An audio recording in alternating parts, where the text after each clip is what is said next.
அஸ்ஸலாமு அலைக்கும். உங்கள் மீது சாந்தியும் சமாதானமும் உண்டாகட்டும். இன்றைய காலை பொழுது உங்கள் அனைவருக்கும் இனிய பொழுதாக அமைய எல்லாம் வல்ல இறைவனை பிரார்த்தித்தவனாக இன்றைக்கும் குவைத்துடைய பல முக்கியமான செய்திகளை பற்றி தான் பார்க்க போகிறோம். வீடியோவை கடைசி வரைக்கும் பாருங்கள். தெரியாத நண்பர்களுக்கும் மறக்காமல் ஷேர் பண்ணுங்கள்.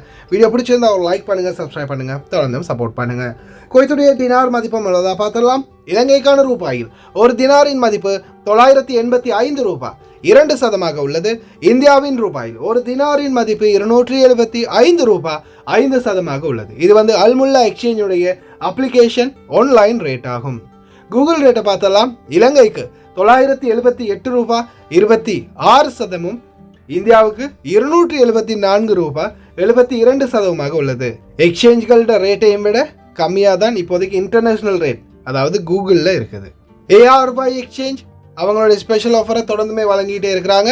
இதன் அடிப்படையில் இலங்கைக்கு 75 தினாருக்கு உட்பட்ட பணப்பரிமாற்றத்துக்கு 995 ரூபாயும், 75 தினாரிலிருந்து 150 தினாருக்கு உட்பட்ட பணி பரிவர்த்தனைகளுக்கு 990 ரூபாயும், 150 தினாருக்கு மேற்பட்ட எந்த ஒரு பண பரிவர்த்தனைக்கும் 983 ரூபாய் வழங்குறாங்க. அதே போல் இந்தியாவை பொறுத்தவரையில் 60 தினாருக்கு உட்பட்ட டிரான்சாக்ஷனு 275 ரூபாய் 50%, 60 தினாருக்கு மேற்பட்ட எந்த ஒரு டிரான்சாக்ஷனுக்கும் 274 ரூபாய் 60% வழங்குறாங்க. முடிஞ்ச வரைக்கும் ARY எக்ஸ்சேஞ்சிலையும் அருகில் இருந்தால் ட்ரை பண்ணுங்கள். ஃபர்வானியோவில் ஸ்பெஷல். அதே போல் கோயத்துடைய பல எக்ஸ்சேஞ்சுகள்லையுமே அக்கௌண்ட் நம்பரை மறைச்சிடுறாங்க.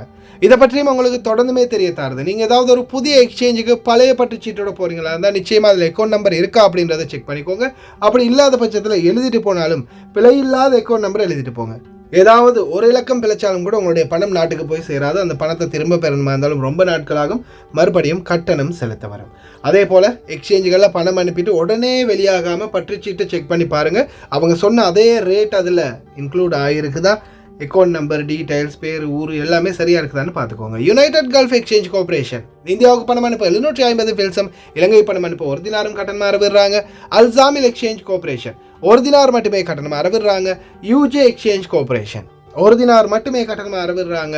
Quite Asian international exchange 750 fils மற்றும் 500 ஃபில்ஸ் 1 தினார் போன்ற கட்டணங்களும் அறவிடுறாங்க. குவைட்டில் அல்நாதா, ARY, Amman exchange, UJ, Al Zamil Ansari exchange, Lulu exchange, Joyalukkas, KBE, UAE, Oman exchange, Bahrain exchange, BEC, Wall Street exchange, Sajil exchange, Malik exchange, international exchange, Al Shifa exchange, இது போன்ற இன்னும் பல எக்ஸ்சேஞ்சுகள் இருக்குது. ARY எக்ஸ்சேஞ்சில் பார்த்தீங்கன்னா 900 ஃபீல்ஸ் தான் கட்டணமாக அறவிடுறாங்க. ஃபர்வானியாவில் இருக்கக்கூடிய ARY எக்ஸ்சேஞ்சில் ஸ்பெஷலான ஆஃபர் தொடர்ந்துமே வழங்கிட்டு இருக்கிறாங்க. அதே மாதிரி ரீசெண்டாக பர்ஸு, அதே மாதிரி போச், இந்த மாதிரி சில பரிசுகளும் வழங்கியிருந்தாங்க. அதே போல் இன்றைக்கு வரைக்கும் இந்த எக்ஸ்சேஞ்ச் பிரச்சனை இலங்கைக்கும் சரி, இலங்கைக்கு மட்டும்தான், இந்தியாவுக்கு அந்த அளவுக்கு பெரிய அளவு டிஃப்ரெண்ட் இல்லை. ஆனால் இலங்கையை பொறுத்தவரையில் பெரிய அளவான டிஃப்ரெண்ட் இருக்குது. எக்ஸ்சேஞ்சுக்காரங்கள்ட்ட கேட்டால் இல்லை அது இலங்கை வங்கியில் உள்ள பிரச்சனை அப்படின்னு சொல்கிறாங்க. இலங்கையில் உள்ள வங்கிகளுடைய முகவர்கள்ட்ட கேட்டால் இல்லை அது எக்ஸ்சேஞ்ச் பிரச்சனைன்றாங்க. புதுசாக நாம் ஒரு பிரச்சனையை கிளப்பினா தான் சரி வரும் போல் தெரியுது. பார்க்கலாம். நல்ல எக்ஸ்சேஞ்சுகளில் உங்களுடைய கஷ்டப்பட்டு உழைக்கிற பணத்தை அனுப்புங்க. அதே மாதிரி பணிப்பெண்களுக்கும் இந்த வாய்ப்பை பெற்றுக் கொடுங்க ஓட்டுநர்களே. குவைத்துடைய தங்க விலையை பார்த்தெல்லாம் 1 கிராம் 18 கேரட் தங்கத்தின் விலை 18 தினார் 547 ஃபில்ஸ். 1 கிராம் 21 கேரட் தங்கத்தின் விலை 21 தினார் 638 ஃபில்ஸ். 1 கிராம் 22 கேரட் தங்கத்தின் விலை 22 தினார் 676 ஃபில்ஸ். 1 கிராம் 24 கேரட் தங்கத்தின் விலை 24 தினார் 729 ஃபில்ஸ். தங்க விலை கடந்த சில நாட்களுக்கு முன் இருந்ததை விட 200 ஃபில்ஸால் கம்மியாகி இருக்குது. 800 ஃபில்ஸாக இருந்தது, இப்போ 600 ஃபில்ஸுக்கு வந்திருக்குது. பார்க்கலாம் இன்ஷா அல்லாஹ் எதிர்வரும் நாட்களில் கம்மியாகுதா அப்படின்னு. மிகப்பெரிய ஒரு சிக்கலை சந்திக்க போகிறோம். என்ன வரும் தெரியுமா? பக்கத்தில் யார் வாயாண்டுட்டு இருக்கிறதோ அவங்க தான் வருவாங்க. என்ன ஒரு திருட்டு மண்டபையில் இருந்தால் கொண்டே மறந்துட்டாங்க, ஆனாலும் அடித்தாங்க பாருங்க ஆட்டை. குவைத்துடைய பல பகுதிகளில் 56 கடைகள் மூடப்பட்டிருக்குது. தீயணைப்பு சம்பந்தமான முக்கிய பேச்சுவார்த்தை. சல்வா பகுதிகளில் செத்த நாய் கூட புளுத்து போய் கிடக்குது. இன்னமும் அதை எடுக்க ஆளில்லை. முனிசிபாலிட்டி விரைவில் வரலாம். அதே போல் ஜாபர் அல் அஹ்மத் பகுதிகளிலையும் முனிசிபாலிட்டியுடைய வேட்டை தொடரும். தைமா பகுதிகளில் 686 வீடு சுலபியா உட்பட காலி செய்ய வேண்டிய நிலை. இதோ கேபிட்டல் கவர்னரேட்டில் உணவகத்தில் அழுகிப்போன முட்டை, வெளிநாட்டு பெண்ணை ஸ்கூட்டரால் அடித்து உயிரை பறித்தவர் விடுதலை. இதோ வெடிபட்டார்கள் சிலர் ஆயுதங்களுடன் மற்றும் போதைப் பொருளுடன். பார்க்கலாம் அனைத்து தகவல்களையும். நேற்றைய தினம் இரவு மத்திய பிரதேசம் அப்படின்னு சொல்லலாம், குவைத் சிட்டியை பொறுத்தவரையில் ஜாப்ரியா பகுதியை, ஜாப்ரியாவில் நேற்று நிற்கும்போது தூசி காற்று ஆரம்பமாகி இருந்துச்சு. பல பகுதிகளையும் புழுதியுடன் கூடிய அந்த காற்று வந்து வெகுவாக பரவிட்டு இருந்துச்சு. இன்றைய தினம் எப்படி இருக்கும்னு சொல்ல முடியாது, இன்னும் அதிகரிக்கலாம் அல்லது கம்மியாக கூட போகலாம். எதற்கும் அனைவருமே கவனமாக இருங்க. சால்மி ரோட்டை பற்றின வீடியோ ஒன்று கடைசியில் இருக்குது, அதையும் பாருங்கள். ஏதோ ஒரு மாதிரியாக 3-4 நாளாக ஒரு வாரமாக வச்சு தாக்கின மழை அல்ஹம்துலில்லாஹ் ஓய்வு எடுத்திருக்குது சவுதி அரேபியாவுடைய பல மாகாணங்களில். இப்போதைய நிலை என்னன்னு பார்த்தீங்கன்னா, கூடாரங்கள், அந்த வாகனம் நிறுத்தக்கூடிய இடங்கள், அந்த தகடுகள் எல்லாமே உடஞ்சி கீழே தொங்குது. பெட்ரோல் ஸ்டேஷன் இருக்கு இல்லையா, அந்த பெட்ரோல் ஸ்டேஷனுக்கு மேலே இருக்கக்கூடிய அந்த கூரைகளை பாருங்கள், அப்படியே உடஞ்சி சரிஞ்சு போயிருக்குது. இன்னொரு முக்கியமான ஹைலைட்டான விடயம் என்னென்னா, சவுதி அரேபியாவில் ஒரு சில மாகாணங்கள், அந்த ஜிசான், தபூக், அதே மாதிரி ஒரு சில பகுதிகளில் பார்த்திங்கன்னா அந்த மேலால் தான் மின்சாரம் வந்து நம்மளுடைய நாடுகளில் இருக்கிற மாதிரி மின் கம்பங்கள் வந்து இந்த மாதிரி மேலால் தான் இருக்கும். பல மின் கம்பங்கள் சரிஞ்சு காணப்படுது. அல்லாஹ் பாதுகாக்கட்டும். மின்சாரம் தாக்கி உயிரிழந்தவர்களுடைய எண்ணிக்கையும் அதிகமாகிரும். இந்த மாதிரியான சூழலில் வெளியில் வந்தாங்கன்னா தயவு செய்து இந்த தண்ணீர் மழை பெய்யும் போது குவைத்தாக இருந்தாலும் சரி, துபாயிலே ரீசெண்டாக ஒரு இலங்கை சகோதரி ஒருத்தர் கூட இறந்துருந்தாங்க மின்சாரம் தாக்கி. மழை நேரங்களில் தயவு செய்து இந்த அரபு நாடுகளில் வெளியில் போகிறத முடிஞ்ச வரைக்கும் தவிர்த்துக்கோங்க.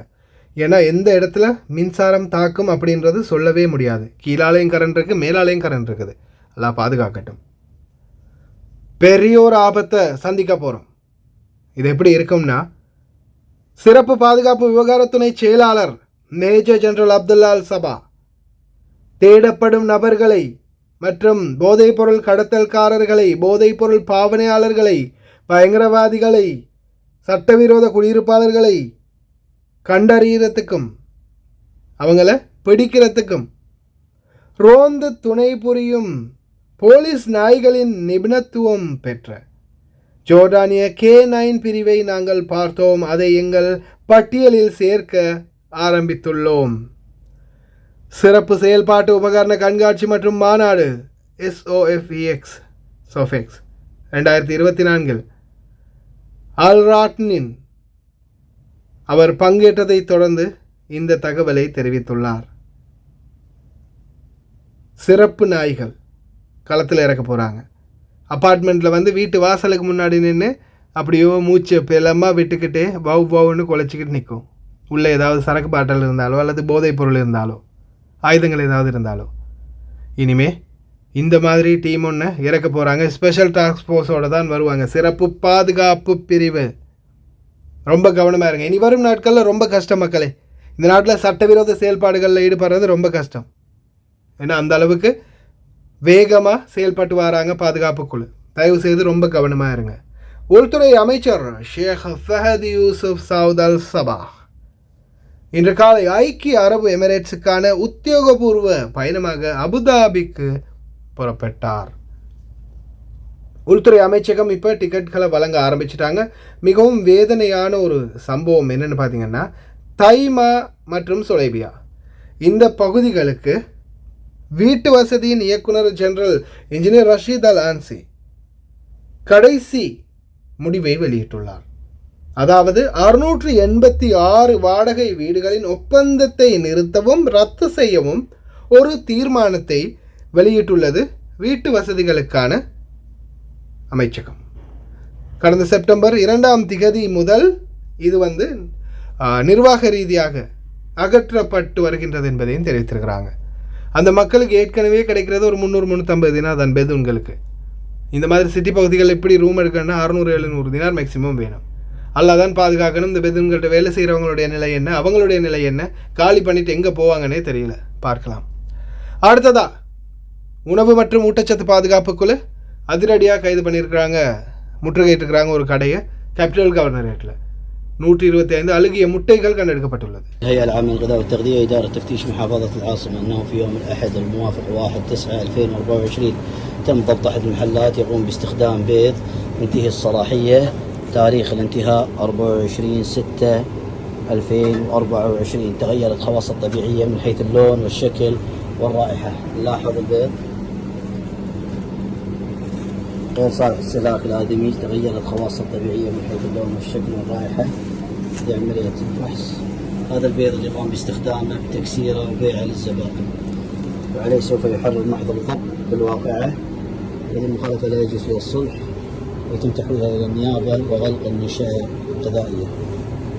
ஒரு ஜோர்டானிய நகை கடைக்குள்ளே போன ஒரு வெளிநாட்டு பெண்மணி உள்ளே போயிட்டு நகையெல்லாம் அழகாக செக் பண்ணி ஒவ்வொரு மோதிரமாக எடுத்து ஒவ்வொரு ரிங்காக எடுத்து கையில் போட்டுக்கிறாங்க. போட்டு செக் பண்ணும்போது அடிச்சாங்க பாருங்கள் வாய்க்குள்ள அப்படி வேலைக்கா மண்டை மேலே இருந்தால் கொண்டே மறந்துட்டாங்க. அதுதான் கேமராவை மறந்துட்டாங்க மேடம்.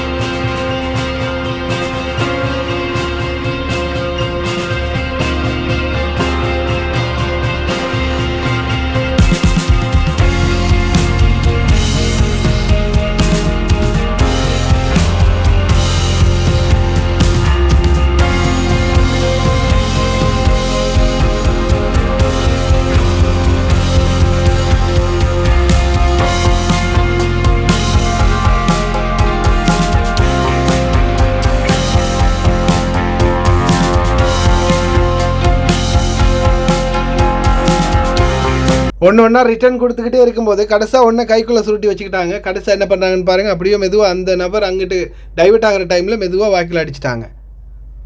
தயவு செய்து ரொம்ப கவனம். இந்த நகை கடைகளில் இன்னும் சில ஃபேன்சி கடைகளில் வேலை பார்க்குறவங்க பொருட்களை கொடுக்கும்போது, பார்வையாளர்களுக்கு கொடுக்கும்போது, இந்த வாடிக்கையாளர்களுக்கு தயவு செய்து ரொம்ப கவனம். எத்தனை பொருள் என்னன்றதை எண்ணி கொடுங்க. மொத்தமாக அள்ளி வெளியில் வைக்காதீங்க. ரொம்ப கவனம். குவைத்துடைய பல பகுதிகளிலையும் பார்த்திங்கன்னா அதிரடியான சோதனை. இதில் 56 கடைகள் மற்றும் ஸ்டோர்கள் மூடப்பட்டிருக்குது. தீ தடுப்புக்கான சரியான தேவைகளை பூர்த்தி செய்யாத வியாபார தலங்களே இவ்வாறு மூடப்பட்டதாக தெரிவிச்சிருக்கிறாங்க தீயணைப்புத்துறை. சரியான மெயின்டெனன்ஸ் இருக்காது, சரியான பாதுகாப்பு உபகரணங்கள் செயல்பாடுகள் இல்லாத பட்சத்தில் நிச்சயமாக மூடப்படும். அதே மாதிரி தான் இப்போ அந்த பெரிய பெரிய பிஸ்னஸ்மேன்ஸ், பெரிய பெரிய அந்த கான்ட்ராக்டர்ஸ், அவங்க எல்லாரையும் வச்சுமே ஒரு மீட்டிங் ஒன்று போட்டிருக்கிறாங்க. குவைத்தில் தனியார் மற்றும் அரசு நிறுவனங்களின் முயற்சிகளை தீவிரப்படுத்துவதும் மிக முக்கியமான பரிந்துரைகளை ஒன்றாக்குவதும் என்ற தலைப்பின் கீழ் தற்போது ஆதல் அப்துல் அஜீஸ் அல் நாசர் தீயணைப்பு உபகரணங்கள் மற்றும் தீ விபத்துக்களால் ஏற்படும் பாதிப்புகளை குறைக்க முக்கியமான தீர்மானங்களை எடுத்துள்ளதாக தெரிவிச்சிருக்கிறாங்க. இனி வரும் நாட்களில் தீயணைப்பு துறை மறுபடியும் சில இடங்களில் சோதனைகள் ஆரம்பிக்கலாம். அப்பார்ட்மெண்ட்களில் இருக்கிறவங்க, அதே மாதிரி இந்த கடைகளில் ஸ்டோர்களில் வேலை பார்க்குறவங்க கொஞ்சம் தீ பற்றக்கூடிய அளவுக்கு நிலைமை இல்லாதவாறு பாதுகாப்பாக செயல்படுத்திக்கோங்க. அப்படி இருந்தால் தப்பிக்கலாம். இல்லாத பட்சத்தில் நிச்சயமாக தீயணைப்புத்துறையால் இந்த மாதிரி சீல் வச்சு மூடிட்டு போயிடுவாங்க. الحوادث ولكن نقدر نقلل من آثار وضرر هذه الحوادث. والشيء الثاني نقدر بعد نزيد من سرعة التعافي من بعد أي حادث يصير، وهذا إن شاء الله اللي بتعاون جميع الجهات الحكومية والخاصة إن شاء الله نرمو له بإذن الله. والله الحمد لله الجمعية مشهرة من 10 سنوات، وكان لنا اللهم لك الحمد يعني ورش عمل كثيرة، وكان لنا مؤتمرات، وإن شاء الله المؤتمر الرابع راح يصير إن شاء الله في فبراير القادم 2025. هذا كله تطبيق للأهداف الجمعية. الجمعية الحمد لله يعني أدت من تحققت أحد أهدافها اللي هو إقامة ورش العمل وإقامة الندوات والمؤتمرات، وإن شاء الله راح يقام المؤتمر الثاني إن شاء الله في فبراير القادم في فندق الجميرة. وهذا تحقيق الأهداف الجمعية اللي هي التواصل مع الجمهور، التواصل مع أصحاب الاختصاص، تبادل الخبرات مع الجهات المحلية والإقليمية والعالمية لنقل هذه الخبرات إلى الكويت لتقليل آثار وأضرار الحرائق والحوادث الكبرى وسرعة التعافي من هذه الحوادث. மொத்தமாக 7 பேர் கைது செய்யப்பட்டிருக்கிறாங்க. போதைப் பொருள் சுமார் 24 கிலோகிராம் மற்றும் போதை மாத்திரை 28,500 மற்றும் சில ஏராளமான கஞ்சா மற்றும் சில ஹன்ஷா பொருட்கள். அதில் ஒழுங்கான பேரை சொல்ல முடியாது, யூடியூப் மஞ்சள் கொடுத்துருவாங்க. அப்புறம் அதே மாதிரி தான் 6 உரிமம் இல்லாத துப்பாக்கிகள் வச்சுருக்காங்க. போதைப்பொருள் வியாபாரிகளோட பழகுறவங்க ரொம்ப கவனம், பாருங்கள் எப்படி பொருட்கள்னு.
ஒன்று பார்த்து திருந்தனும், இல்லைன்னா பட்டு திருந்தனும். அதுக்கும் மேலே வாயை துடைக்க வேண்டியது தான்.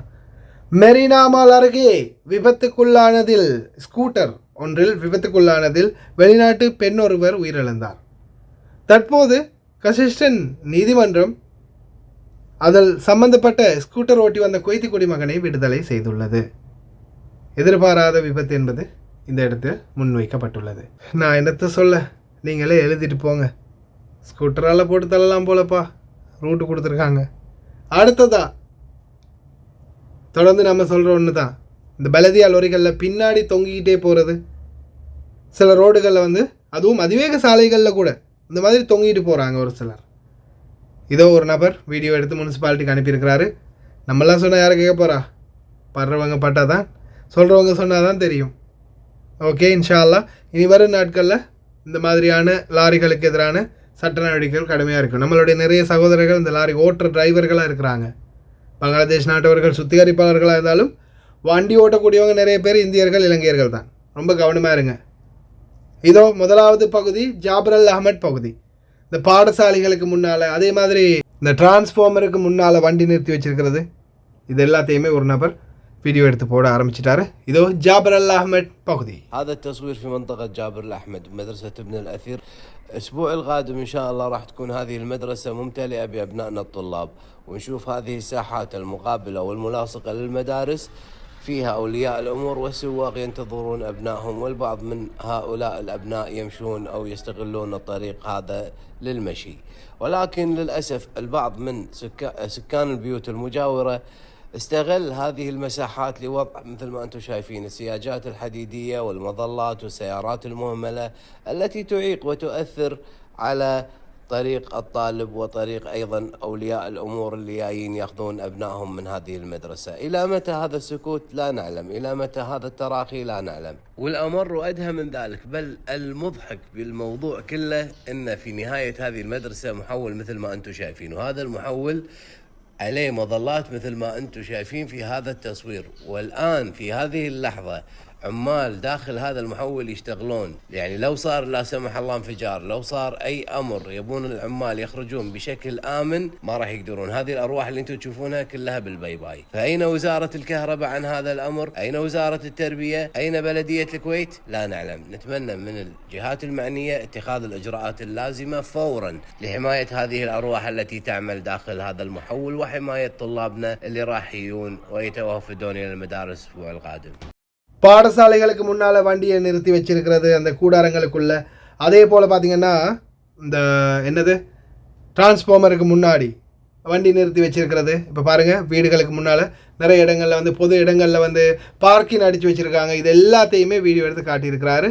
விரைவிலேயே ஜாபர் அஹ்மத் பகுதிகளிலையும் முனிசிபாலிட்டியுடைய அதிரடி சோதனை வரலாம். இந்த மாதிரி நிலைப்பாடுகளில் யாராவது வண்டிகளை போட்டு வச்சுருக்கீங்கன்னா உடனே பாடசாலைகளுக்கு முன்னால் இருக்கக்கூடிய வண்டிகளை அகற்றிடுங்க. அதே மாதிரி வெளியில் திறந்த வெளிகளில் கூடாரங்கள் அடிச்சிருந்த அந்த வாகன நிறுத்துறதுக்கு அதையும் அகற்றிடுங்க. அதே மாதிரி தான் சல்வா பகுதிகளில் இறந்து புழுத்து போயிருக்குது, புழு வச்சு ஒரு நாய், அதை கூட இன்னும் அகற்றல. அதே மாதிரி அந்த இடமே அப்படியோ ரொம்ப மோசமாக இருக்குது, சுற்றுச்சூழலுக்கு எதிரானதாக இருக்குது.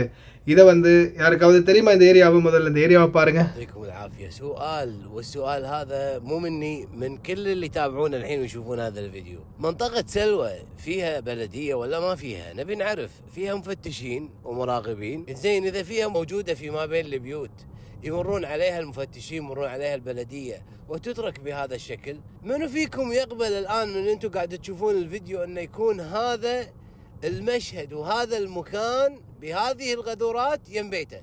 شنو هالوسخ؟ شنو هالسيارات المهمله والطراد ما ادري صاير فيه؟ عزكم الله تربيه كلاب، يعني جواخير متكامله بين مناطقنا السكنيه. في كل مكان قاعد نشوف نفس هذا المشهد. ليش ننطر الناس انه تشتكي وتوصل الرساله الى الاعلام ونبهذل الدنيا علشان بس ناخذ حقنا في مساكننا وفي مناطقنا السكنيه، علشان ان انا اقعد في بيتي وانا مرتاح، علشان عيالي ما تنتقل لهم الاوبئه ولا الفيران تتكاثر في منطقتي السكنيه، لازم انا اصور وانشر. طيب شنو دوركم يا اخوان؟ يعني والله العظيم مثل هذا المنظر انا ما ادري يعني انتم شلون ساكتين عنه. امراض، اوبئه، فئران، روائح كريهه، سيارات مهمله، عزكم الله تربيه حيوانات، كل هذا في مناطق سكنيه. والله العظيم يعني الواحد يخجل بأنه ينشر مثل هذه الأشياء، ولكن شنو نسوي إذا كنا احنا نبي نوصل لكم الرسالة علشان تتحركون من أماكنكم ويتحرك ضميركم اتجاه هذه الديرة واتجاه المواطنين اللي ساكنين في هذه المناطق السكنية. இந்த ஏரியாவை யாராவது தெரிஞ்சவங்க இருந்தால் சொல்லிக்கோங்க. அந்த ஏரியாவில் இருக்கிறவங்களுக்கு அகற்ற சொல்லி, இல்லைன்னா முனிசிபாலிட்டி தூக்கிடுவாங்க. அடுத்ததாக சால்மி ரோட், தொடர்ந்துமே பயங்கரமாக இருக்கக்கூடியது, உயிர்களை தொடர்ந்தும் பறிக்கக்கூடிய, பல உயிர்களை பறித்த ரோட் சால்மி ரோட். தற்போதைய நிலை இதுதான்.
பல உயிர்கள் இன்றைக்கு வரைக்கும், எத்தனையோ ஓட்டுநர்கள், எத்தனையோ வெளிநாட்டு, இந்த நாட்டுக்கு வரக்கூடிய வெளிநாட்டு குடிமக்கள், இந்த நாட்டவர்கள், ஏன் இப்போ ரீசெண்டாக கூட 20 வயசு, 18 வயசு, 15 வயசுன்னு 3 பசங்க ஒரே அடியாக வாகனம் தலைகீழாக கவிழ்ந்ததில் உயிரிழந்திருந்தாங்க. ஏன்னா அந்த அளவுக்கு நீங்கள் பார்த்துருப்பீங்க வீடியோவில் எவ்வளோ பெரிய பெரிய பள்ளங்கள் இருக்குன்னு. ஓட்டுநர்களே ரொம்ப கவனம். குவைத்தில் பல பகுதிகளிலும் இந்த பள்ளங்களுடைய பிரச்சனை தான் ரொம்ப அதிகமாக இருக்குது. அதுவும் அதிவேக சாலைகளில் இன்னும் அதிகமான உயிராபத்துக்களை ஏற்படுத்துது. ஓகே ஃப்ரெண்ட்ஸ், ரொம்ப கவனமாக இருங்க. அதே போல் இனி வரும் நாட்களில் கடைகளில் வேலை செய்யக்கூடியவங்க கொஞ்சம் அவதானமாக இருங்க. பார்த்தீங்க தானே வீடியோவை. குறிப்பாக நகை கடைகளில் வேலை பார்க்கக்கூடிய சகோதரர்கள் நிறைய பேர் இருக்கிறீங்க, என்னோடய நியூஸ் பார்க்கக்கூடியவங்க. ரொம்ப கவனம். பார்த்தீங்க தானே என்ன பண்ணுறாங்கன்னு. அந்த ட்ரேயில் வச்சு எண்ணி கொடுங்க எந்த ஒரு பொருளாக இருந்தாலும். அப்படியே மொத்தமாக தூக்கி வைக்காதீங்க. அப்படியே வச்சிங்கன்னா நைஸாக 1-2 நவட்டிட்டு போயிடுவாங்க. கடைசியில் கணக்கு பார்க்கும்போது குறைஞ்சிச்சின்னா சிசிடிவி பார்க்கும்போது அவங்க ஒரு வேலை மூஞ்சி கூட தெரியாமல் போச்சுன்னா அப்புறம் கண்டுபிடிக்கிறது கூட கஷ்டமாக போயிடும். ரொம்ப கவனம்.